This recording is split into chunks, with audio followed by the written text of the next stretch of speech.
Hello students, आज हम लोग क्लास 10th सब्जेक्ट साइंस का सिलेबस लाए हैं 2020 या 21 यानी 2020 और 2021 में होने वाले एग्जाम नेशन का बोर्ड एग्जामिनेशन का साइंस का सिलेबस लेकर आए हैं। तो इसमें हम पूरा सिलेबस को 5 यूनिट में डिवाइड किए। तो अभी फर्स्ट यूनिट देखेंगे। फर्स्ट यूनिट में आप लोगों का आ जाएगा ये रासायनिक अभिक्रिया एवं समीकरण, और दूसरा में आ जाएगा इसी में फर्स्ट यूनिट में हो जाएगा पहला चैप्टर हो जाता है रासायनिक अभिक्रिया एवं समीकरण। उसके बाद दूसरा हो जाएगा अम्ल क्षार एवं लवण, और तीसरा हो जाएगा धातु एवं अधातु, और चौथा होगा कार्बन एवं उसके यौगिक, और पांचवा हो गया तत्वों का आवर्त वर्गीकरण। कहीं यहाँ पे आवृत्ति भी दिया हुआ है, तो हम दोनों मिला के लिए हैं भारतीय भवन और एनसीईआरटी बुक से। तो ये जो पहला जो मेरा यूनिट फर्स्ट है, यह यूनिट फर्स्ट जो पूछता है वो पूछता है पूरा 25 मार्क्स का, यानी 25 नंबर का इसमें से रहेगा। और इसको जो पढ़ना है वो 55 पीरियड्स में पढ़ना है, 55 पीरियड्स में, यानी इतना घंटी में 55 घंटी इसमें इसको पढ़ना है। और यह जो एग्जाम पूछेगा, एग्जाम में इसको पूछा जाएगा वो टोटल 25 नंबर का। अब हम जल्दी से देखते हैं यूनिट 2। ये यूनिट फर्स्ट है, अब यूनिट 2 देखते हैं।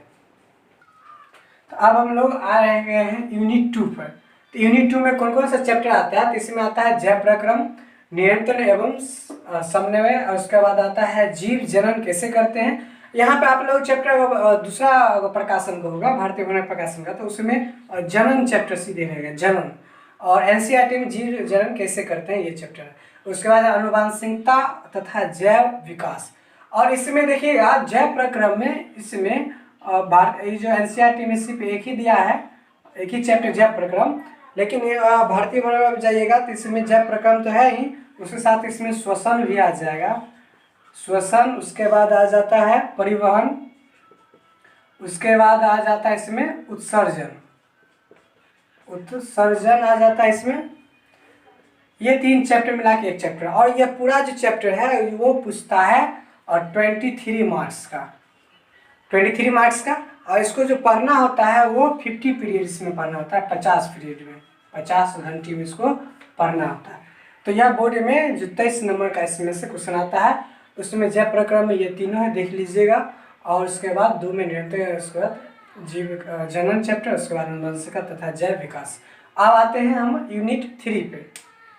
देखिएगा यूनिट 3 में प्रकाश का परावर्तन आ जाता है, उसका प्रकाश का अपवर्तन आ जाता है, मानव नेत्र आ जाता है। मानव नेत्र में वायुमंडलीय अपवर्तन, वर्ण विक्षेपण, और ये जो चैप्टर है मानव नेत्र, इसको एनसीईआरटी में जो चैप्टर का नाम उसमें दिया है मानव नेत्र तथा रंग बिरंगे और संसार, मानव नेत्र तथा रंग बिरंगा संसार दिया है चैप्टर का नाम।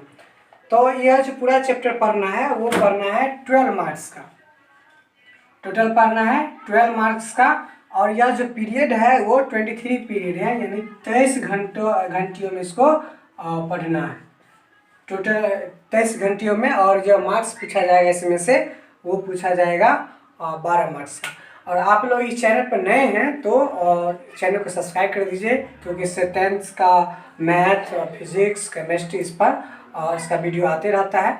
अब हम लोग देखेंगे यूनिट 4। यूनिट 4 है, और यूनिट 4 में आ जाता है पहला चैप्टर विद्युत धारा, विद्युत धारा हो। उसके बाद इसका इसमें यूनिट 4 में सेकेंड चैप्टर जो आता है वो आता है विद्युत धारा,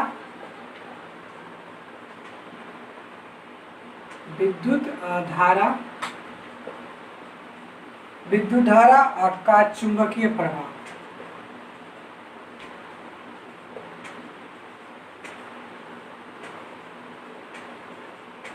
विद्युत धारा का चुंबकीय प्रभाव, यह जो 2 चैप्टर आता है इसमें यूनिट 4 में मात्र 2 ही चैप्टर आता है, ठीक है। तो इसमें यूनिट 4 में 2 चैप्टर विद्युत धारा का चुंबकीय प्रभाव। यह जो है पूछा जाता है 13 मार्क्स का, यह 13 नंबर का पूछा जाता है। और यह जो है इसका पीरियड है वह है 32 पीरियड्स, यानी इसको 32 घंटियों में पढ़ना है, ठीक है। 13 मार्क्स का पूछा जाता है और 32 पीरियड का। तो विद्युत धारा हो गया, विद्युत धारा का चुंबकीय प्रभाव। अब हम लोग चलते हैं यूनिट 4 पर। और पांचवा है मेरा, उसमें आ जाता है ऊर्जा के स्रोत, ऊर्जा के स्रोत। उसके बाद सेकेंड चैप्टर है हमारा पर्यावरण, हमारा पर्यावरण। उसके बाद लास्ट है इसका और थर्ड में वो आ जाता है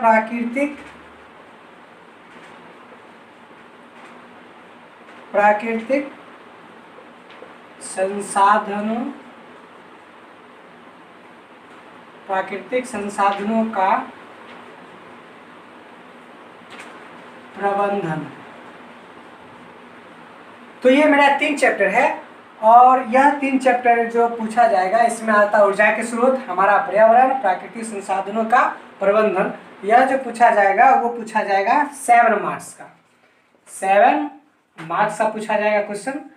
और 7 मार्क्स का इसको पढ़ना है आप लोगों को सिलेबस में, वह 20 पीरियड्स है, 20 पीरियड्स यानी इसको 20 घंटे में पढ़ना है, मात्र 20 घंटे में। और 7 मार्क्स से पूछा जाएगा ऊर्जा के स्रोत, हमारा पर्यावरण और प्राकृतिक संसाधनों का प्रवर्तन। तो इस तरह से टोटल जो मेरा जो मार्क्स होगा, टोटल मार्क्स हो जाएगा 25 होगा, 23 हो गया, उसके बाद 12 हो जाता है, उसके बाद 13 हो गया, उसके बाद 7 हो जाता है। तो यह टोटल मार्क्स जो हो जाएगा, टोटल मार्क्स यह यूनिट फर्स्ट का है, यूनिट सेकेंड है, या यूनिट थर्ड का मार्क्स है, या यूनिट 4 का मार्क्स है, यूनिट 5 का। तो हम सब जब ऐड करते हैं तो यह हो जाता है 5, यह हो गया और 10 और 20 और ये हो जाएगा और 6 और 2 8।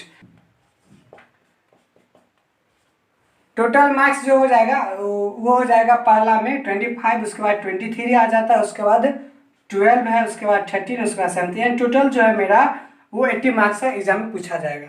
ठीक है, तो मेरा इस सिलेबस यही है। और इसमें जो सिलेबस में भी क्या क्या पढ़ना है वो पूरा है बुक में पढ़ना, तो वो वीडियो अगर बनाते तो लंबा हो जाता है, लेकिन वो वीडियो भी हम जल्दी लेके आएंगे।